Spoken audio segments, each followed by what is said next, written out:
ختم نبوت کے متعلق احادیث۔ حدیث نمبر 1۔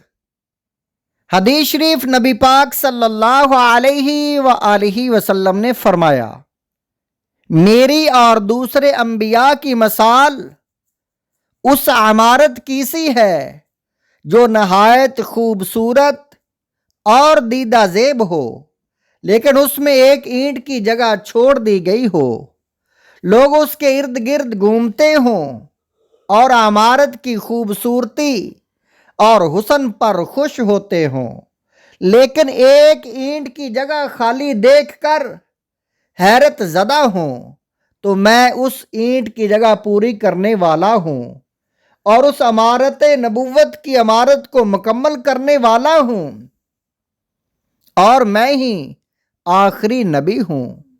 بخاری شریف۔ حدیث نمبر 2۔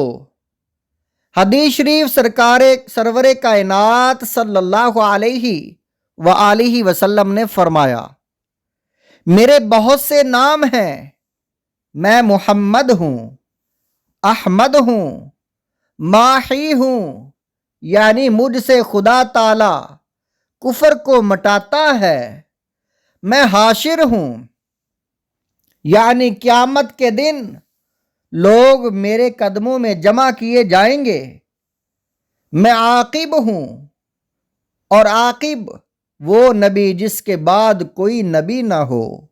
بخاری اور مسلم۔ حدیث نمبر 3۔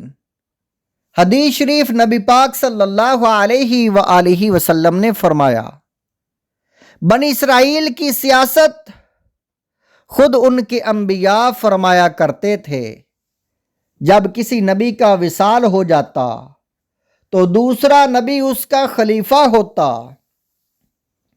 لیکن میرے بعد نبی نہیں، البتہ خلفاء ہوں گے اور بہت ہوں گے۔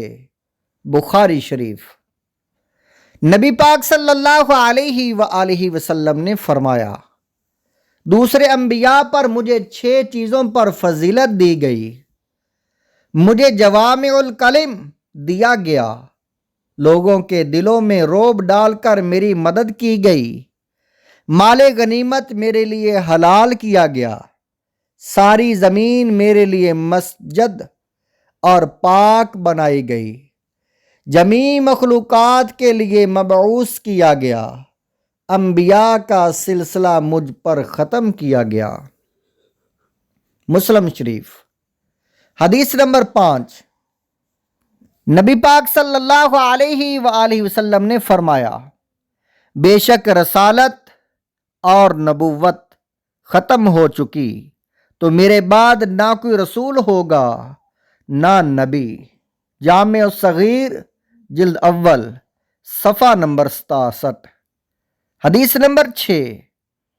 حدیث شریف حضرت ثوبان رضی اللہ تعالیٰ عنہ سے روایت ہے کہ سرور کونین صلی اللہ علیہ وآلہ وسلم نے فرمایا، یہ کہ میری امت میں 30 کذاب ہوں گے، جن میں ہر ایک نبی ہونے کا دعویٰ کرے گا، حالانکہ میں خاتم النبیین ہوں، میرے بعد کوئی نبی نہیں ہوگا۔